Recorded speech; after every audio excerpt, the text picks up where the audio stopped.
أعوذ بالله من الشيطان الرجيم. بسم الله الرحمن الرحيم. إن الذين كفروا ويصدون عن سبيل الله والمسجد الحرام الذي جعلناه للناس سواء العاكف فيه والباد. إن الذين كفروا ويصدون عن سبيل الله والمسجد الحرام الذي جعلناه للناس سواء العاكف فيه والباد. ومن يرد فيه بإلحاد بظلم نذقه من عذاب أليم. അസ്സലാമു അലൈക്കും വറഹ്മത്തുള്ളാഹി വബറകാതുഹു. ഖുർആൻ പദം 1073 ദിവസത്തിലേക്ക് എല്ലാവരെയും ഹാർദമായി സ്വാഗതം ചെയ്യുന്നു. സൂറത്തുൽ ഹജ്ജിലെ 25-ാമത്തെ ആയത്താണ് ഇന്ന് പഠന വിധേയമാക്കുന്നത്. ക്ലാസ് ആരംഭിക്കുന്നതിനായി ആദരണീയനായ ഡോക്ടർ എ.ഐ. വിലായത്തുള്ള സാഹിബിനെ ക്ഷണിക്കുന്നു. അസ്സലാമു അലൈക്കും വറഹ്മത്തുള്ളാഹി വബറകാതുഹു. അഊദു ബില്ലാഹി മിനശ് ശൈത്വാനിർ റജീം. ബിസ്മില്ലാഹിർ റഹ്മാനിർ റഹീം. ഇന്നല്ലദീന കഫറൂ വയസുദ്ദൂന അൻ സബീലില്ലാഹി വൽമസ്ജിദിൽ ഹറാമില്ലദീ ജഅൽനാഹു ലിന്നാസി സവാഅനിൽ ആകിഫു ഫീഹി വൽബാദ്. ومن يرد فيه بإلحاد بظلم نذقه من عذاب أليم. صدق الله العلي العظيم. സൂറത്തുൽ ഹജ്ജിലെ 25-ാമത്തെ ആയത്താണ് ഞാൻ നിങ്ങളെ കേൾപ്പിച്ചിട്ടുള്ളത്. ഈ സൂറത്തിന്റെ തുടക്കം മുതൽ ഇന്നലെ നമ്മൾ പൂർത്തീകരിച്ച 24-ാമത്തെ ആയത്ത് വരെയുള്ള ആ ഭാഗം മക്കയിൽ നബി സല്ലല്ലാഹു അലൈഹി വസല്ലമയുടെ ഹിജ്റയുടെ തൊട്ടു മുന്നേ ആയുള്ള കാലത്ത് അവതരിച്ചതായി മനസ്സിലാക്കാൻ കഴിയുന്ന ധാരാളം തെളിവുകളുള്ള കാര്യം നമ്മൾ ഈ സൂറത്തിന്റെ പഠനം തുടങ്ങുന്ന ഘട്ടത്തിൽ ശ്രദ്ധയിൽ കൊണ്ടുവരികയുണ്ടായിട്ടുണ്ടായിരുന്നു. ഈ സൂറത്ത് പൊതുവെ മദനി സൂറത്തായിട്ട് മദീനയിൽ അവതരിപ്പിക്കപ്പെട്ട സൂറത്തായിട്ടാണ് പരിഗണിക്കപ്പെടുന്നതെങ്കിലും ഇതിലെ ആദ്യത്തെ ഈ 24 ആയത്തുകൾ മദീനയിൽ അവതരിച്ച സൂറത്തുകളുടെ സ്വഭാവമോ ശൈലിയോ ഉള്ളടക്കമോ ഒന്നുമല്ല അതിലുള്ളത് എന്നതാണ്. അത് ഹിജ്റക്ക് മുമ്പ് തന്നെ അവതരിച്ചിട്ടുള്ളതാണ് എന്ന ഒരു ധാരണയിലേക്ക് എത്തിച്ചേരുന്നതിന് അടിസ്ഥാനമായിട്ടുള്ളത്. അവിടെ അഭിസംബോധിതരും മക്കയിലെ കുഫാറുകളും മുശ്രിക്കുകളും ഒക്കെ തന്നെയായിരുന്നു. ആ നിലക്കാണ് നമുക്ക് ഈ പിന്നിട്ട ഭാഗം പഠന വിധേയമാക്കുമ്പോൾ ബോധ്യപ്പെടുകയുണ്ടായത്. അവിടുന്ന് ഇങ്ങോട്ട് ഈ 25-ാമത്തെ ആയത്ത് മുതൽ സൂറത്തിന്റെ അവസാനം വരെ 78-ാമത്തെ ആയത്ത് വരെയുള്ള ഭാഗം മദീനയിലാണ് അവതരിച്ചിട്ടുള്ളത് എന്നത് ഈ പറഞ്ഞ സംഗതികൾ കാരണത്താൽ തന്നെ നമുക്ക് ബോധ്യപ്പെടും. അതിന്റെ ഉള്ളടക്കം, അഭിസംബോധിതരായ ആളുകൾ, ആയത്തുകളുടെ ശൈലി, അതിന്റെ ഭാഷണ രീതി തുടങ്ങിയിട്ടുള്ള കാര്യങ്ങളൊക്കെ വിലയിരുത്തുമ്പോൾ ഈ 25-ാമത്തെ ആയത്ത് മുതൽ മറ്റൊരു പ്രത്യേകമായ സാഹചര്യത്തിലാണ് അവതരിപ്പിക്കപ്പെടുകയുണ്ടായത് എന്നത് മനസ്സിലാക്കാൻ സാധിക്കും. വിശേഷിച്ച് ഹജ്ജുമായി ബന്ധപ്പെട്ടുകൊണ്ടുള്ള പരാമർശങ്ങളാണ് ഇവിടെ തുടങ്ങുന്നത്. ഇബ്രാഹിം അലൈഹിസ്സലാമിനെയും മസ്ജിദുൽ ഹറാമിലേക്ക് സന്ദർശനത്തിനായിട്ട് എത്തുന്ന ആളുകളെ കുറിച്ചും തദ്ദേശീയരായ ആളുകൾ അവിടെ അള്ളാഹുവിനുള്ള ഇബാദത്തിനായിട്ട് എത്തുന്നത് സംബന്ധിച്ചൊക്കെയുള്ള പരാമർശങ്ങളാണ് കൂടുതലായിട്ടും വരുന്നത്.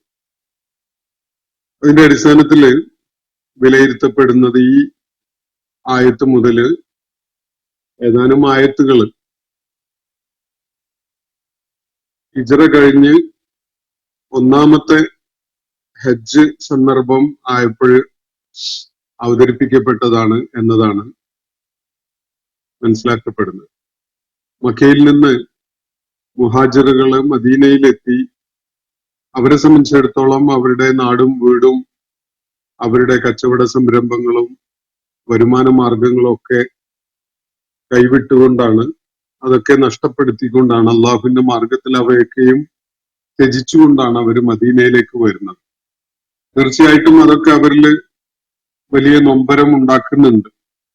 പക്ഷെ അതിനേക്കാളൊക്കെ ഏറെയായിട്ട് അവരെ വളരെ ശക്തമായ ഗൃഹാതുരത്വത്തിന്റെ പിടിത്തത്തിലാക്കിയിട്ടുള്ള ഒരു സംഭവം ഈ ഹജ്ജിന്റെ സന്ദർഭം ആഗതമായപ്പോ തങ്ങൾക്ക് കൂടി അവകാശപ്പെട്ടിരുന്ന ഹജ്ജിന്റെ ഇടം ഇപ്പോ തങ്ങൾക്ക് വിലക്കപ്പെട്ടിരിക്കുകയാണല്ലോ എന്ന ഒരു തോന്നലാണ്. മക്കയിൽ നിന്ന് ഹിജ്റ ചെയ്ത് മദീനയിലെത്തിയ, മദീനയിൽ ഇസ്ലാമിക സമൂഹത്തിന്റെ അടിത്തറ പാകിക്കൊണ്ടിരിക്കുന്ന ആ സംഘം ആളുകളെ സംബന്ധിച്ചിടത്തോളം ഒരു അലിഖിതമായ ഒരു വിലക്ക് അവര് നേരിട്ടുകൊണ്ടിരിക്കുകയാണ്. സ്വന്തം നാട്ടില് ജീവിക്കാൻ അനുവദിക്കപ്പെടാത്ത, അവിടെ അരക്ഷിതാവസ്ഥ സൃഷ്ടിച്ചുകൊണ്ട് അവർക്ക് അവിടുന്ന് നാട് വിട്ടു പോരേണ്ടി വന്ന ഒരു സാഹചര്യമാണല്ലോ ഉണ്ടായിട്ടുള്ളത്. ഇപ്പോ ഹജ്ജിന്റെ വേള എത്തിയപ്പോ അവരുടെ ജീവിതത്തിന്റെ ഊടും പാവുമായിരുന്ന, അതിന്റെ എല്ലാ വിധത്തിലുള്ള നാടിമിടിപ്പുകളുടെയും പ്രഭവ കേന്ദ്രമായിരുന്ന സംഗതിയാണ് ഹജ്ജും ഹജ്ജിന്റെ ഇടവും ഒക്കെ. അതിൽ നിന്നൊക്കെ പൂർണ്ണമായിട്ടും പിഴുതെറിയപ്പെട്ട, അടർത്തി മാറ്റപ്പെട്ട ഒരു വിഷമകരമായ ഒരു മാനസികാവസ്ഥയിലൂടെയാണ് അവർ കടന്നു പോകുന്നത്. മക്ക വിട്ട് വന്ന് മദീനയിൽ അഭയാർത്ഥികളായി എത്തി അവിടെ താമസമുറപ്പിച്ച ഈ ആളുകളെ സംബന്ധിച്ചിടത്തോളം അവരുടെ നാട്ടിലേക്ക് തിരികെ പോകാൻ, ഹജ്ജിന്റെ കർമ്മങ്ങളിൽ പങ്കാളികളാകാനൊന്നും പറ്റുന്ന സാഹചര്യം ആയിരുന്നില്ല ഉണ്ടായിരുന്നത്. മക്കയിലെ ഖുറൈശികളും ഇതര മുശ്രിക്ക് കുഫാർ വിഭാഗങ്ങളിൽപ്പെട്ട ആളുകളൊക്കെ അവർക്ക് വലിയ തടസ്സം സൃഷ്ടിച്ചിരിക്കുകയാണ്. നാട്ടിലേക്ക് തിരികെ വരുന്നതിന് അവരെ അനുവദിക്കാത്ത ഒരു സാഹചര്യം. ഈ ഒരു സാഹചര്യത്തിലാണ് അള്ളാഹു ഹിജ്റയ്ക്ക് ശേഷം എത്തിച്ചേർന്ന ആദ്യത്തെ ഹജ്ജിന്റെ വേളയിൽ ഹജ്ജുമായി ബന്ധപ്പെട്ടുകൊണ്ടുള്ള ചില കാര്യങ്ങൾ സൂറത്തുൽ ഹജ്ജിൽ പരാമർശിക്കുന്നത് നമുക്ക് കാണാൻ സാധിക്കുക. നമുക്ക് ഈ ആയത്തിന്റെ ഈ സെക്ഷന്റെ ആദ്യത്തെ ആയത്താണ് ഇന്ന് നമ്മൾ പഠന വിധേയമാക്കുന്നത്, 25-ാമത്തെ ആയത്ത്. അതിന്റെ ആശയം ഒന്ന് ആദ്യം മനസ്സിലാക്കാം. ഇന്നല്ലദീന കഫറു, നിശ്ചയമായിട്ടും സത്യനിഷേധികൾ, വയസുദ്ദൂന അൻ സബീലില്ലാഹ്, അള്ളാഹുവിന്റെ മാർഗത്തിൽ നിന്ന് തടയുകയും ചെയ്യുന്നവർ, നിഷേധികളാവുകയും ദൈവിക മാർഗത്തിൽ നിന്ന് തടയുകയും ചെയ്യുന്നവർ, വൽ മസ്ജിദുൽ ഹറാം, അതുപോലെ മസ്ജിദുൽ ഹറാമിൽ നിന്നും തടയുകയും ചെയ്യുന്നവർ. ഈ മസ്ജിദുൽ ഹറാം ഏതാണ്? അല്ലദീ ജഅൽനാഹു ലിന്നാസി സവാഅനിൽ ആകിഫു ഫീഹി വൽ ബാദ്, ജനങ്ങൾക്കായിട്ട് അള്ളാഹു ഒരുക്കിയിട്ടുള്ളതാണ്. മുഴുവൻ ജനങ്ങൾക്കുമായിട്ട് അള്ളാഹു ഒരുക്കിയിട്ടുള്ളതാണ് ഈ മസ്ജിദുൽ ഹറാം. അത് സവാഅൻ അൽ ആകിഫു ഫീഹി വൽ ബാദ്, അവിടെ സ്ഥിരതാമസക്കാരായ നാട്ടുകാർക്ക് അതുപോലെ സന്ദർശകരായി എത്തുന്നവർക്ക് എല്ലാവർക്കും തന്നെ ഒരുപോലെ അവകാശപ്പെട്ട വിധത്തില് അള്ളാഹു ഒരുക്കി വെച്ചതാണ് മസ്ജിദുൽ ഹറാം. ആ മസ്ജിദുൽ ഹറാമിൽ നിന്ന് തടയുകയും ചെയ്യുന്നവർ, അള്ളാഹുവിന്റെ മാർഗത്തിൽ നിന്ന് തടയുന്നു, മസ്ജിദുൽ ഹറാമിൽ നിന്നും തടയുന്നു. മസ്ജിദുൽ ഹറാമോ അത് തദ്ദേശീയർക്കും വിദൂര ദിക്കുകളിൽ നിന്ന് സന്ദർശകരായി എത്തുന്നവർക്കുമായിട്ട് അള്ളാഹു ഒരുക്കി വെച്ചിട്ടുള്ളതാണ്, അള്ളാഹു നിർമ്മിച്ചതാണ് ഈ മസ്ജിദുൽ ഹറാം. ആ മസ്ജിദുൽ ഹറാമിൽ നിന്ന് തടയുകയും ചെയ്യുന്നവർ, അള്ളാഹുവിന്റെ മാർഗത്തിൽ നിന്ന് തടയുന്ന പോലെ മസ്ജിദുൽ ഹറാമിൽ നിന്ന് തടയുകയും ചെയ്യുന്നവർ. 3 കാര്യങ്ങളാണ് ഒരു വിഭാഗം ആളുകളെ കുറിച്ച് ഇവിടെ സൂചിപ്പിക്കുന്നത്. ഒന്ന്, അല്ലദീന കഫറു, അവര് നിഷേധികളാണ്. കൃത്യമായ സൂചന മുഹമ്മദ് നബി സല്ലല്ലാഹു അലൈഹി വസല്ലമയുടെ പ്രവാചകത്വത്തെ നിഷേധിക്കുന്ന ആളുകൾ. അതാണ് ഇവിടുത്തെ കഫറു എന്ന് പറഞ്ഞതിന്റെ കുഫറിന്റെ സൂചന അതാണ്. മുഹമ്മദ് നബി സല്ലല്ലാഹു അലൈഹി വസല്ലമിനെ നിഷേധിക്കുന്നവർ, അള്ളാഹുവിന്റെ ദൂതനായിട്ട് അദ്ദേഹത്തെ അംഗീകരിക്കാൻ കൂട്ടാക്കാത്തവർ. അവർ ചെയ്യുന്ന വേറൊരു കാര്യം വയസുദ്ദൂന അൻ സബീലില്ല, അള്ളാഹുവിന്റെ മാർഗത്തിലേക്ക് ആളുകൾ കടന്നു വരുന്നത് അവര് ബ്ലോക്ക് ചെയ്യാണ്. അള്ളാഹുവിന്റെ മാർഗത്തിലേക്കുള്ള ആളുകളുടെ വരവ് അവര് ബ്ലോക്ക് ചെയ്തിരിക്കുകയാണ്, തടഞ്ഞിരിക്കുകയാണ്. മക്കയിലും അത് തന്നെയാണ് ഉണ്ടായിരുന്നത്. മക്കയിലെ ദുർബലരായ ആളുകള് സത്യവിശ്വാസ മാർഗത്തിലേക്ക് വരുമ്പോഴൊക്കെ അവരെ ഭീഷണിപ്പെടുത്തിയും അവരെ കഠിനമായ പീഡനങ്ങൾക്ക് വിധേയമാക്കിയും പല ദ്രോഹങ്ങൾ അയച്ചുവിട്ടും ശാരീരികമായിട്ട് അവരെ വേട്ടയാടിയും ഒക്കെ സത്യമാർഗത്തിലേക്ക് ആളുകൾ വരുന്നതിനെ അവർ തടയുമായിരുന്നു. അപ്പൊ നബി സല്ലല്ലാഹു അലൈഹി വസല്ലമയുടെ പ്രവാചകത്വത്തെ നിഷേധിച്ച, അള്ളാഹുവിന്റെ മാർഗത്തിലേക്ക് ആളുകൾ വരുന്നതിനെ തടയുന്ന സകല മനുഷ്യർക്കുമായിട്ട്, അത് തദ്ദേശീയരാവട്ടെ വിദൂര ദിക്കുകളിൽ നിന്ന് വരുന്ന സന്ദർശകരാവട്ടെ, ഏത് വിഭാഗത്തിൽപ്പെട്ട ആളുകളാണെങ്കിലും അവർക്കായിട്ട് അള്ളാഹു ഒരുക്കി വെച്ചിരിക്കുന്ന മസ്ജിദുൽ ഹറാമിലേക്ക് ആളുകൾ വരുന്നതിൽ നിന്ന് അവരെ തടയുകയും ചെയ്യുന്ന ആളുകൾ. ഇത് 3ഉം ഒരു കൂട്ടരെ കുറിച്ച് തന്നെയാണ് അള്ളാഹു പറയുന്നത്. അല്ലദീന കഫറു, അതുപോലെ വയസുദ്ദൂന അൻ സബീലില്ല എന്ന് പറഞ്ഞിട്ട്, അതുപോലെ വൽ മസ്ജിദുൽ ഹറാം, അള്ളാഹുവിന്റെ മാർഗത്തിലേക്കുള്ള വരുന്നവരെ തടയുന്നു, മസ്ജിദുൽ ഹറാമിലേക്ക് വരുന്നവരെ വിലക്കുന്നു, അവർക്ക് തടസ്സങ്ങൾ ഉണ്ടാക്കുന്നു. ഈ 3 പ്രത്യേകതകളും അല്ലെങ്കിൽ 3 വിധത്തിലുള്ള വിവരണങ്ങളും അർഹിക്കുന്നത് ഒരു കൂട്ടർ തന്നെയാണ്. എന്നിട്ട് തുടർന്ന് അള്ളാഹു പറയുകയാണ്, വമൻ യുരിദ് ഫീഹി ബിഇൽഹാദിൻ ബിളുൽമി, ഈ മസ്ജിദുൽ ഹറാമിൽ ആരെങ്കിലും എന്തെങ്കിലും അക്രമപരമായ വഴിവിട്ട പ്രവർത്തനം ഉദ്ദേശിക്കുകയാണെങ്കിൽ, മസ്ജിദുൽ ഹറാം വളരെ പാവനമായ ദൈവിക ഭവനമാണ്. ചിരപുരാതന കാലം തൊട്ടേ അത് പവിത്രമാണ്. ബൈത്തുൽ അതീഖാണത്. മനുഷ്യരാശിക്ക് അള്ളാഹുവുമായുള്ള മുനാജാത്തിന് വേണ്ടി നിർമ്മിക്കപ്പെട്ട ഭൂമിയിലെ ആദ്യത്തെ ഭവനമാണ്. അള്ളാഹുവിനെ ഇബാദത്ത് ചെയ്യുന്നതിന്, മനുഷ്യകുലത്തിന്റെ ദിശാബോധം അവർക്ക് പകർന്നു നൽകപ്പെടുന്നതിന് ഒക്കെയായിട്ട് അള്ളാഹു മനുഷ്യ സമൂഹത്തിനായിട്ട് നിശ്ചയിച്ചിട്ടുണ്ടായിരുന്ന ഒരു ഒത്തുചേരൽ കേന്ദ്രമായിരുന്നു ഈ ചിരപുരാതന ഭവനം.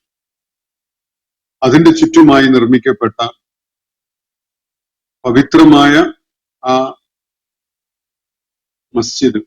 മസ്ജിദുൽ ഹറാം, ഇതൊക്കെ തന്നെയും പവിത്രതയുള്ള, പാവനതയുള്ള,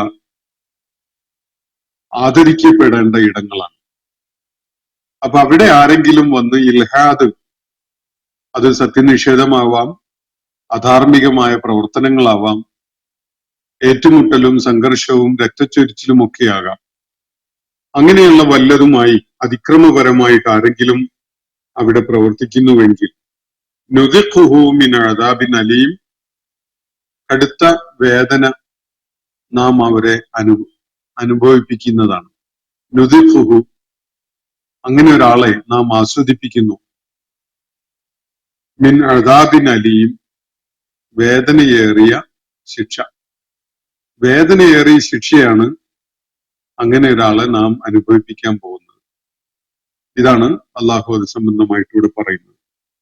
തുടർന്ന് ഹജ്ജുമായി ബന്ധപ്പെട്ടുകൊണ്ടുള്ള ഹജ്ജിന്റെ ഇടം സംബന്ധമായ പല കാര്യങ്ങളിലേക്കും ഈ പ്രഭാഷണം നീണ്ടുപോവുകയാണ്. ഈ ആയത്തിൽ നമ്മളുടെ ചർച്ച ഇന്ന് പരിമിതപ്പെടുത്തുമ്പോൾ ചില വിഷയങ്ങൾ ഇതിൽ നമ്മൾ ശ്രദ്ധ പതിയേണ്ടതായിട്ട് കാണും. ഒന്ന്, ഈ മൂന്ന് വിവരണങ്ങളും സൂചിപ്പിക്കുന്ന സമൂഹം, ഇന്നല്ലദീന കഫറു, അള്ളാഹുവിന്റെ ദൂതനെ, അന്ത്യപ്രവാചകനെ നിഷേധിച്ച ആളുകളുടെ ആ നിഷേധ നടപടിയാണ് ഇവിടെ സൂചിപ്പിക്കുന്നത്. നബി സല്ലല്ലാഹു അലൈഹി വസല്ലമയുടെ പ്രവാചകത്വത്തെ അംഗീകരിക്കാത്ത വിധത്തിലുള്ള പല മത ആരാധന രീതികളൊക്കെ പിന്തുടർന്നിരുന്ന ആളുകൾ മക്കയിലും ചുറ്റുപാടും ഒക്കെ അക്കാലത്തുണ്ട്. അവരൊക്കെ തന്നെ അള്ളാഹുവിന്റെ ദൂതനെ പ്രവാചകനായിട്ട്, അള്ളാഹുവിന്റെ ദൂതനായിട്ട് അംഗീകരിക്കാത്ത നിലപാട് സ്വീകരിക്കുന്നതോടുകൂടി ഈ വിവരണത്തിന് അവർ അർഹരായി മാറുകയാണ്. അല്ലദീന കഫറു, ഇവിടെ കുഫ്ർ ചെയ്യാൻ നമ്മുടെ മുന്നിലുള്ളത് മുഹമ്മദ് നബി സല്ലല്ലാഹു അലൈഹി വസല്ലം എന്ന അള്ളാഹുവിന്റെ ദൂതനാണ്. അദ്ദേഹം മുന്നോട്ട് വെക്കുന്ന ദൈവിക സന്ദേശമാണ്, ആ ദൈവിക സന്ദേശം അടങ്ങിയിട്ടുള്ള വേദഗ്രന്ഥമാണ്. ഈ കാര്യങ്ങളിൽ, ഈ വിധത്തില് ആ പ്രത്യേക ചരിത്രഘട്ടത്തിൽ നിഷേധ നിലപാട് സ്വീകരിക്കുന്ന ആളുകളെ, മുഖ്യമായിട്ടും മക്കയിലെ മുശ്രിക്കുകളും കുഫാറുകളും ഒക്കെയായ ഖുറൈശികൾ ഉൾപ്പെടുന്ന സമൂഹത്തിലേക്കാണ് ഈ പ്രയോഗം വിരൽ ചൂണ്ടുന്നത്. അതേപോലെ മക്കൾക്ക് വെളിയിലും അള്ളാഹുവിന്റെ ദൂതനെ കുറിച്ച് അറിയാൻ കഴിഞ്ഞിട്ടും നിഷേധികളായിട്ട് നിലകൊള്ളുന്നുവെങ്കിൽ അവരും ഈ വിവരണത്തിന്റെ ഗണത്തിൽ പെടുകയാണ്. കാരണം അവര് ഒരു നിലക്ക് അല്ലെങ്കിൽ മറ്റൊരു നിലക്ക് മക്കയിലെ ഖുറൈശികളുമായിട്ട് കൈകോർത്തുകൊണ്ട് നബി സല്ലല്ലാഹു അലൈഹി വസല്ലമയ്ക്ക് എതിരിൽ നിലപാടെടുത്തുകൊണ്ട് ജീവിക്കുന്നവരാണ്. രണ്ടാമത്തെ സംഗതി, വയസുദ്ദൂന അൻ സബീലില്ലാ, അള്ളാഹുവിന്റെ സബീലിലേക്ക്, മാർഗത്തിലേക്ക് ആളുകൾ വരുന്നതിനെ തടയുന്നവരാണ് അവർ. സത്യമാർഗം എല്ലാവരുടെയും അവകാശമാണ്. ലോകത്തെ മുഴുവൻ മനുഷ്യർക്കുമായിട്ട് അള്ളാഹു അവതരിപ്പിച്ചിരിക്കുന്ന ജീവിത ദർശനമാണ് ഇസ്ലാം എന്നത്. അതിലേക്ക് ആളുകൾ കടന്നു വരുന്നതിന് തടസ്സമുണ്ടാക്കി അവരെ ബ്ലോക്ക് ചെയ്യുക എന്ന് പറയുന്നത് സ്വയം സത്യമാർഗത്തിൽ നിന്ന് വിട്ടുനിൽക്കുന്നു എന്നതിനേക്കാൾ കടുപ്പമേറിയ അക്രമമാണ്. ആ അക്രമമാണ് മക്കയിലെ ആളുകൾ ചെയ്തുകൊണ്ടിരിക്കുന്നത്. വിശേഷിച്ച് നമ്മൾ പലപ്പോഴും നേരത്തെ കണ്ടിട്ടുള്ള പല കാര്യങ്ങളും, ഹജ്ജിന്റെ വേളയിലൊക്കെ നബി സല്ലല്ലാഹു അലൈഹി വസല്ലമയെ തെറ്റിദ്ധരിപ്പിക്കുന്ന വിധത്തില്, അദ്ദേഹത്തെ താറടിച്ച് കാണിക്കുന്ന വിധത്തില് ഹജ്ജിന് വരുന്ന ആളുകളോട് അദ്ദേഹത്തെ കുറിച്ച് പരാമർശിക്കുക എന്നത് മക്കയിലെ ഇസ്ലാമിന്റെ ശത്രുക്കളുടെ ഒരു പതിവ് രീതിയായിരുന്നു. നബി സല്ലല്ലാഹു അലൈഹി വസല്ലമയെ കുറിച്ച് ആളുകള് കേൾക്കാനും അറിയാനും ഒക്കെ അത് സാഹചര്യം ഒരുക്കി എന്നത് അതിന്റെ മറ്റൊരു ഫലമാണ്. എങ്കിലും ഈ ആളുകള് നബി സല്ലല്ലാഹു അലൈഹി വസല്ലമയിൽ നിന്ന് ആളുകളെ അകറ്റാൻ വേണ്ടിയുള്ള ശ്രമങ്ങളാണ് നിരന്തരം നടത്തിക്കൊണ്ടിരുന്നത്. ഹജ്ജിന്റെ സന്ദർഭത്തിലൊക്കെ മക്കയിൽ എത്തിയിരുന്ന ആളുകൾക്ക് നബി സല്ലല്ലാഹു അലൈഹി വസല്ലമയെയും അദ്ദേഹം മുന്നോട്ട് വെക്കുന്ന ജീവിത ദർശനത്തെയും ഒക്കെ പരിചയപ്പെടാനുണ്ടായിരുന്ന അവസരം അത് കാര്യങ്ങൾ തങ്ങളുടെ പിടുത്തത്തിൽ നിന്ന് പോകാൻ കാരണമാക്കും എന്ന ഒരു കണക്കുകൂട്ടലിലാണ് അവര് എല്ലാവരും തന്നെ രംഗത്തിറങ്ങി നബി സല്ലല്ലാഹു അലൈഹി വസല്ലമയുമായി യാതൊരു വിധത്തിലും സമ്പർക്കപ്പെടരുത് എന്ന വിധത്തിൽ ആളുകളോട് പറഞ്ഞുകൊണ്ടിരുന്നതൊക്കെ. അതുപോലെ വേറെ പല നിലക്കുമുള്ള സത്യമാർഗത്തിലേക്കുള്ള വരവ് തടഞ്ഞു നിർത്താൻ നിരന്തരമായിട്ട് അവര് ശ്രമിച്ചുകൊണ്ടിരുന്നതാണ്. അതേപോലെ തന്നെ ഇപ്പോ മറ്റൊരു കാര്യം കൂടി വന്നു ചേർന്നിരിക്കുകയാണ്. ഇത്രയും കാലം ഒരാളും ധൈര്യപ്പെട്ടിട്ടുണ്ടായിരുന്നില്ലാത്തൊരു സംഗതി, മസ്ജിദുൽ ഇഹ്റാമിനെ, കഅബയെയും പരിസരത്തിനെയും സന്ദർശകർക്കായിട്ടും അവിടെ ഭജനം ഇരിക്കുന്ന ആരാധനയിൽ ഏർപ്പെടുന്ന ആളുകൾക്കായിട്ടും വൃത്തിയാക്കി ഒരുക്കി തയ്യാറാക്കി വെക്കുക, അതിന് അവർക്ക് ആതിഥേയത്വം നൽകുക എന്നൊരു കാര്യം മാത്രമായിരുന്നു ഖുറൈശികൾ ചെയ്തുകൊണ്ടിരുന്നത്. അവിടെ വിഗ്രഹങ്ങളൊക്കെ ആരാധിക്കപ്പെട്ടിരുന്ന സന്ദർഭത്തിൽ പോലും ഏകദൈവ വിശ്വാസികളായ ആളുകൾക്ക് അവിടെ വിലക്കുണ്ടായിരുന്നില്ല. ഇപ്പോ ഏകദൈവ വിശ്വാസികളായ മക്കയിൽ നിന്നും മദീനയിലേക്ക് പലായനം ചെയ്ത ആളുകൾക്കും അവരുടെ ആ വിശ്വാസ പാതയിൽ നിലകൊള്ളുന്ന മക്കയിൽ അവശേഷിക്കുന്ന ആളുകൾക്കൊക്കെ തന്നെ കഅബയുടെയും പരിസരത്തേക്കുമുള്ള വരവ്, അവിടെ ഹജ്ജിനും ഉംറയ്ക്കൊക്കെ വരുന്നതിന് വലിയ തടസ്സമാണ് തദ്ദേശീയരായ പ്രമാണിമാരും അവിടുത്തെ കൈകാര്യകർത്താക്കളും ഒക്കെ ഉണ്ടാക്കിയിരിക്കുന്നത്. അപ്പൊ ഈ ആളുകളുടെ ഈ പ്രവർത്തനത്തെ, ഈ അക്രമപരമായ നിലപാടിനെ പരാമർശിച്ചുകൊണ്ടാണ് അള്ളാഹു പറയുന്നത്, വമൻ യുരിദ് ഫീഹി ബിഇൽഹാദിൻ ബിളുൽമി. അവിടെ ഇപ്പൊ നടന്നുകൊണ്ടിരിക്കുന്ന ആ ഘട്ടത്തിൽ നടന്നുകൊണ്ടിരുന്ന കാര്യങ്ങൾ മുഴുവനും തന്നെ അക്രമപരമായിട്ടുള്ള അബദ്ധസഞ്ചാരവും വഴിവിട്ട പോക്കും തന്നെയായിരുന്നു. വിഗ്രഹപൂജയും അതുപോലെ ആളുകൾക്ക് നിർഭയത്വത്തോടുകൂടി എത്താൻ സാഹചര്യമില്ലാണ്ടാക്കലും രക്തം ചിന്താൻ കാരണമാക്കലും ഒക്കെ തന്നെ ഈ ഗണത്തിൽ പെടുന്ന അക്രമപരമായ പ്രവർത്തനങ്ങളാണ്. അത് സത്യനിഷേധം മുതൽ ഏറ്റുമുട്ടലും സംഘർഷവും യുദ്ധവും ഒക്കെ അടങ്ങിയിട്ടുള്ള കാര്യങ്ങളെ സൂചിപ്പിക്കുന്ന ഒരു പ്രയോഗമാണിത്. വമൻ യുരിദ് ഫീഹി ബിഇൽഹാദിൻ ബിളുൽമി. ആരെങ്കിലും അവിടെ അക്രമപരമായ താന്തോന്നിത്വം നടത്തുന്നുവെങ്കിൽ, അള്ളാഹുവിന്റെ വിധിവിലക്കുകളെ മാനിക്കാത്ത വിധത്തിൽ പെരുമാറ്റം കാഴ്ചവെക്കുന്നുവെങ്കിൽ, മസ്ജിദുൽ ഹറാമിനെ പരാമർശിച്ചുകൊണ്ടാണ് പറയുന്നത്, നുദിഖുഹു, നാം അവനെ ആസ്വദിപ്പിക്കും, മിൻ അദാബിൻ അലീം, നോവേറിയ വേദനയേറിയ ശിക്ഷ, കടുത്ത വേദനയുളവാക്കുന്ന ശിക്ഷ നാം അത്തരം ആളുകളെ ആസ്വദിപ്പിക്കുക തന്നെ ചെയ്യുമെന്നാണ് അള്ളാഹുവിടെ സൂചിപ്പിക്കുന്നത്.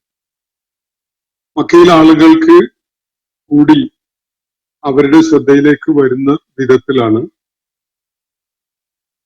ഈ കാര്യങ്ങൾ ഇവിടെ സൂചിപ്പിക്കപ്പെടുന്നത്. ഇതില് ശ്രദ്ധേയമായ, നമ്മുടെ ശ്രദ്ധ പതിയേണ്ട ചില കാര്യങ്ങൾ ഞാൻ സൂചിപ്പിച്ചു. മുഹമ്മദ് നബി സല്ലല്ലാഹു അലൈഹി വസല്ലമയിൽ വിശ്വസിക്കാൻ കൂട്ടാക്കാതിരുന്ന നിഷേധികളെയാണ് അല്ലദീന കഫറു എന്ന ഈ പ്രയോഗത്തിലൂടെ സൂചിപ്പിക്കപ്പെടുന്നത്. മുഖ്യമായിട്ടും മക്കയിലെ മുശ്രിക്കുകളായ കുഫാറുകളായ ആളുകൾ. അതുപോലെ മസ്ജിദുൽ ഹറാമിന്റെ കൈകാര്യകർത്തൃത്വം, ഉടമസ്ഥത തുടങ്ങിയ കാര്യങ്ങൾ ഇവിടെ സൂചിപ്പിക്കപ്പെടുന്നുണ്ട്. മസ്ജിദുൽ ഹറാമിനെ കുറിച്ച് ഇവിടെ പറഞ്ഞത് അല്ലദീ ജഅൽനാഹു ലിന്നാസി സവാഅനിൽ ആകിഫു ഫീഹി വൽ ബാദ് എന്നാണ്. ഈ മസ്ജിദുൽ ഹറാം ഏതാണ്? അത് മുഴുവൻ ജനങ്ങൾക്കുമായിട്ട് അള്ളാഹു ഒരുക്കി വെച്ചിട്ടുള്ളതാണ്. അത് തദ്ദേശീയരായ ആ നാട്ടുകാരാവട്ടെ, അതല്ല ബാദാവട്ടെ, ആക്കിഫായാലും ബാദായാലും ആ പ്രദേശത്തുകാരായ മസ്ജിദുൽ ഹറാമിന്റെയും പരിസരത്തെയും പ്രദേശത്തുകാരായ ആളുകളായാലും വിദൂര ദിക്കുകളിൽ നിന്ന്, വിദൂര ഇടങ്ങളിൽ നിന്ന് സന്ദർശനത്തിന് വേണ്ടി എത്തുന്നവരായാലും അവർക്കൊക്കെയും തുല്യമായ അവകാശമാണ് ഇക്കാര്യത്തിലുള്ള മസ്ജിദുൽ ഹറാമിന്റെ കാര്യത്തിൽ. അത് സവാ ആണ്. അള്ളാഹു വ്യക്തമായിട്ട് പറയുന്ന ഒരു കാര്യമാണ്. മസ്ജിദുൽ ഹറാം എന്ന് വെച്ചാൽ അല്ലദീ ജഅൽനാഹു ലിന്നാസി സവാഅനിൽ ആകിഫു ഫീഹി വൽ ബാദ്. അവിടെ തദ്ദേശീയരെന്നോ വിദേശികളെന്നോ എന്നൊരു വേർതിരിവിന് അള്ളാഹു അവസരം കൊടുത്തിട്ടില്ല. തദ്ദേശീയരായ ആ പ്രദേശത്തുകാരായാലും വിദേശ ദിക്കുകളിൽ നിന്ന്, വിദൂര ദിക്കുകളിൽ നിന്ന് അവിടെ എത്തിച്ചേരുന്ന സന്ദർശകരായാലും തുല്യമാണ്, സമമാണ്, സവാ ആണ്. അങ്ങനെ നാട്ടുകാർക്കും വിവിധ ഇടങ്ങളിൽ നിന്ന് എത്തിച്ചേരുന്ന സന്ദർശകർക്കും ഒരുപോലെ അവകാശപ്പെട്ടതായിട്ട് മുഴുവൻ ജനങ്ങൾക്കുമായിട്ട് നാം ഒരുക്കി വെച്ചിരിക്കുന്ന ഭവനമാണ് മസ്ജിദുൽ ഹറാം എന്ന്. അത് ആരുടെയും ഏതെങ്കിലും വ്യക്തിയുടെയോ കുടുംബത്തിന്റെയോ ഗോത്രത്തിന്റെയോ ഭരണകൂടത്തിന്റെയോ സ്വകാര്യ സ്വത്തല്ല. മനസ്സിലാക്കേണ്ട ഏറ്റവും സുപ്രധാനമായ ഒരു കാര്യം അതാണ്. ഒരു വ്യക്തിയുടെ, ഒരു കുടുംബത്തിന്റെ, ഒരു ഗോത്രത്തിന്റെ അല്ലെങ്കിൽ ഭരണകൂടത്തിന്റെ സ്വകാര്യ സ്വത്തല്ല. മുഴുവൻ ജനങ്ങൾക്കുമായിട്ട് അള്ളാഹു വഖഫ് ചെയ്തിരിക്കുന്ന ഒരിടമാണ് മസ്ജിദുൽ ഹറാം, അതിന്റെ ചുറ്റുപാടുമുള്ള ഹറം പ്രദേശം. അങ്ങോട്ട് ആരെങ്കിലും സന്ദർശകരായി എത്തുന്നുണ്ടെങ്കിൽ അവരെ വിലക്കാൻ ആർക്കും അവകാശമില്ല. കാരണം അത് ആരുടേതുമല്ല, മക്കാരുടേതല്ല. മക്കയിലെ മസ്ജിദുൽ ഹറാമിന്റെയും കഅബയുടെയും ഒക്കെ കൈകാര്യകർത്താക്കളുടേതുമല്ല. അവരൊക്കെ അതിന്റെ സേവകരാണ്. അതുകൊണ്ടാണ് ആലു സൗദ് ഭരണകൂടം ആ ഭൂപ്രദേശത്തിന്റെ അധികാരം പിടിച്ചെടുത്തപ്പോ അവിടെ ഭരണം നിർവഹിക്കുന്ന ആളെ ഖാദിമുൽ ഹറമൈൻ എന്ന ഒരു ടൈറ്റിലില് പരിചയപ്പെടുത്തുന്ന കാര്യം തുടങ്ങിയത്. ഖാദിമുൽ ഹറമൈൻ എന്ന് പറഞ്ഞാൽ ഇരു ഹറമുകളുടെയും സേവകൻ എന്നാണ് അർത്ഥം, അതിന്റെ ഉടമസ്ഥൻ എന്നല്ല. ഖാദിം എന്ന് പറഞ്ഞ വേലക്കാരൻ, സേവകൻ, ഭൃത്യൻ എന്നൊക്കെയാണ്. രണ്ട് മസ്ജിദുൽ ഹറാമുകളുടെയും, മക്കയിലെ മസ്ജിദുൽ ഹറാമും മദീനയിലെ മസ്ജിദുൻ നബവി, രണ്ടും പാവനമായ പവിത്രമായ ഭവനങ്ങളായിട്ട് പ്രഖ്യാപിക്കപ്പെട്ടതാണ്. ഇത് രണ്ടിന്റെയും സേവകരായിട്ടാണ് അവര് ആ ചുമതല നിർവഹിക്കുന്നതായിട്ട് പറയാറുള്ളത്. അത് പ്രയോഗത്തിൽ എത്രത്തോളമാണ് എന്നത് വേറെ വിഷയം. എന്തായാലും മസ്ജിദുൽ ഹറാം ഏതെങ്കിലും ഒരു വ്യക്തിയുടെയോ കുടുംബത്തിന്റെയോ ഗോത്രത്തിന്റെയോ സ്വകാര്യ സ്വത്തല്ല, ഒരു രാജ്യ നടത്തിപ്പുകാരുടേതുമല്ല, സ്വകാര്യ സ്വത്തല്ല. ആരുടെയെങ്കിലും അങ്ങോട്ടുള്ള സന്ദർശനത്തെ വിലക്കാൻ ആർക്കും അള്ളാഹു അനുവാദം നൽകിയിട്ടില്ല. ആരെയെങ്കിലും അവിടുന്ന് വിലക്കപ്പെടുന്നുവെങ്കിൽ അത് കൈകാര്യം ചെയ്യുന്ന ആളുകൾ ചെയ്യുന്ന അക്രമമായിട്ട് മാത്രമേ പരിഗണിക്കപ്പെടാൻ സാധിക്കുകയുള്ളൂ. സതുദ്ദേശത്തോടു കൂടിയുള്ള ചില നിയന്ത്രണങ്ങൾ ഏത് ഒത്തുകൂടൽ സംരംഭത്തിനും ആവശ്യമാകും എന്ന നിലക്കൊക്കെ അത് വേണ്ടിവരും എന്നതല്ലാതെ ആരുടെയെങ്കിലും സന്ദർശനത്തിന് വിലക്കാൻ, ഏതെങ്കിലും പ്രത്യേക വിഭാഗത്തിന് വിലക്കാൻ ഒരാൾക്കും അള്ളാഹു അനുവാദം നൽകിയിട്ടില്ല. ഇതില് ഈ ആയത്തുമായി ബന്ധപ്പെട്ടുകൊണ്ട് സുപ്രധാന ശ്രദ്ധ അർഹിക്കുന്ന ഒരു വിഷയം, ഇവിടെ മസ്ജിദുൽ ഹറാം എന്നാണ് പരാമർശിച്ചിട്ടുള്ളത്. ഈ മസ്ജിദുൽ ഹറാം എന്ന് വെച്ചാൽ എന്താണ്? കഅബയും അതിന്റെ ചുറ്റുപാടുമായി നിർമ്മിക്കപ്പെട്ട പള്ളി എന്നതാണ് ഉദ്ദേശമെങ്കിൽ ആ പള്ളിയുടെ ഇടം, ആ മസ്ജിദിന്റെ ഇടം അനുദിനം വികസിച്ചുകൊണ്ടേയിരിക്കുന്നുണ്ട്, നമ്മളത് കാണുന്നുണ്ട്. കാലങ്ങൾ പിന്നിട്ടതോടുകൂടി സന്ദർശകരുടെ ബാഹുല്യം പരിഗണിച്ചുകൊണ്ട് വരും നാളുകളില് ഇതിനേക്കാൾ സന്ദർശകര്, ഹാജിമാരും ഉംറ ചെയ്യുന്നവരും ഒക്കെ എത്തും എന്നത് പരിഗണിച്ചുകൊണ്ട് മസ്ജിദുൽ ഹറാമിന്റെ ഏരിയ, അതിന്റെ വിസ്തൃതി നിരന്തരമായിട്ട് വർദ്ധിപ്പിച്ചുകൊണ്ടിരിക്കുകയാണ്. മക്കയും അതിന്റെ ചുറ്റുപാടുമുള്ള മുഴുവൻ പ്രദേശങ്ങളും ഹജ്ജുമായി ബന്ധപ്പെട്ടുകൊണ്ടുള്ള ഒരു വിശാലമായ ഒരു ഇടം, അത് മുഴുവനും പവിത്രമാണ്, ഹറമാണ് എന്നത് നബി സല്ലല്ലാഹു അലൈഹി വസല്ലം വ്യക്തമാക്കിയിട്ടുള്ളതും ഖുർആനിലെ സൂചനകളുള്ളതും പ്രയോഗത്തിൽ എല്ലാവരും അംഗീകരിച്ചു വരുന്നതുമാണ്. അപ്പൊ രണ്ട് വീക്ഷണങ്ങൾ ഇത് സംബന്ധമായിട്ട് നിലനിൽക്കുകയാണ്. ഒന്ന്, അള്ളാഹുവിടെ പരാമർശിക്കുന്ന മസ്ജിദുൽ ഹറാമില് കഅബയും അതിന്റെ ചുറ്റുപാടുമുള്ള മസ്ജിദും മാത്രമേ പെടുകയുള്ളൂ എന്നതാണ് ഒരു വീക്ഷണം. രണ്ടാമത്തെ വീക്ഷണം, ഹറം പ്രദേശമായിട്ട് ഇപ്പൊ സൗദി അറേബ്യ സന്ദർശിക്കുന്ന മസ്ജിദ്, ഈ ഹജ്ജിന്റെയും ഉംറയുടെയും ഒക്കെ ഇടങ്ങളിൽ പോയ ആളുകൾക്കറിയാം, ഹറം പ്രദേശത്തിനെ അവിടത്തെ റോഡില് ഒരു റോഡ് സൈൻ വെച്ചിട്ട് അടയാളപ്പെടുത്തിയിട്ടുള്ളത് കാണാം. ഹറമിന്റെ തുടക്കം, ഹറമിന്റെ അവസാനം എന്നുള്ള നിലയ്ക്ക്. അപ്പൊ ആ വിശാലമായ ആ ഭൂപ്രദേശം, മക്ക മുഴുവനായിട്ടും ഉൾപ്പെടുന്ന മക്കയുടെ ചുറ്റുപാടുമുള്ള കുറച്ച് പ്രദേശം കൂടി അടങ്ങുന്ന ആ പ്രദേശം മുഴുവനും അത് മുഴുവനായിട്ടും ഹറമായിട്ടാണ് പരിഗണിക്കപ്പെടുന്നത്. ഇപ്പൊ രണ്ടാമത്തെ വീക്ഷണപ്രകാരം ഈ ഹറം പ്രദേശം മുഴുവനായിട്ടും മസ്ജിദുൽ ഹറാം തന്നെയാണ് എന്നതാണ് രണ്ടാമത്തെ വീക്ഷണം. അവിടത്തേക്ക് അത് ആരുടെയും സ്വകാര്യ സ്വത്തോ ആർക്കെങ്കിലും മറ്റുള്ളവരെ തടയാൻ പറ്റുന്ന വിധത്തിൽ അധികാരമുള്ളതോ ഒന്നുമല്ല. മുഴുവൻ മനുഷ്യർക്കുമായിട്ട് അള്ളാഹു ഒരുക്കി വെച്ചിട്ടുള്ളതാണ് അത് എന്നാണ് ഖുർആൻ ഇവിടെ പറയുന്നത്. പണ്ഡിതന്മാർക്കിടയിൽ ഇക്കാര്യത്തില് ഭിന്നതയുള്ള അഭിപ്രായങ്ങളാണുള്ളത്. ഇമാം ഷാഫി റഹ്മത്തുള്ളാഹി അലൈഹിയെ പോലെയുള്ള ചില പണ്ഡിതന്മാരെ സൂചിപ്പിച്ചിട്ടുള്ളത് അത് മസ്ജിദുൽ ഹറാമിൽ വന്ന് ഇബാദത്ത് നിർവഹിക്കാൻ ആ വിഷയത്തിലുള്ള തുല്യമായ അവകാശമാണ്. അല്ലാതെ ആ പ്രദേശത്ത് ആളുകൾക്ക് സ്വകാര്യ സ്വത്തിനുള്ള അവകാശമുണ്ട്. നബി സല്ലല്ലാഹു അലൈഹി വസല്ലമയുടെ കാലത്തുണ്ടായിരുന്നു. തുടർന്നും ഖുലഫാഉർ റാഷിദുകളുടെ കാലത്ത് അവിടുത്തെ സ്ഥലം ഉമർ റളിയല്ലാഹു അൻഹുവിന്റെ കാലത്ത് വിശേഷിച്ചൊരു തടവറ ഉണ്ടാക്കേണ്ട ആവശ്യം വന്നപ്പോ കാശ് കൊടുത്തിട്ട് വില കൊടുത്തിട്ടാണ് ആ സ്ഥലം വാങ്ങിയിട്ടുള്ളത് എന്നൊക്കെയുള്ള നിരീക്ഷണങ്ങൾ. ഇതുപോലെ വേറെയും വീക്ഷണങ്ങളൊക്കെ കാണാൻ പറ്റും. ഹജ്ജിന്റെ സന്ദർഭത്തില് ആരുടെയും വീടുകൾ കതകുകൾ അടച്ചിടരുത് എന്ന് ഉമർ റളിയല്ലാഹു അൻഹു നിർദ്ദേശിച്ചേ കാണാം. മക്കയുടെ ഈ ഹറം പ്രദേശത്തുള്ള വീടുകൾ ആരെങ്കിലും വാടകയ്ക്ക് കൊടുത്തിട്ട് വാടക വാങ്ങുന്നുവെങ്കിൽ അവൻ നരകത്തീയാണ് വയറ്റിലേക്ക് ഇറക്കിക്കൊണ്ടിരിക്കുന്നത് എന്നാണ് അബ്ദുല്ലാഹിബിൻ അബ്ബാസ് റളിയല്ലാഹു അൻഹു അത് സംബന്ധമായിട്ട് സൂചിപ്പിക്കുകയുണ്ടായിട്ടുണ്ട്.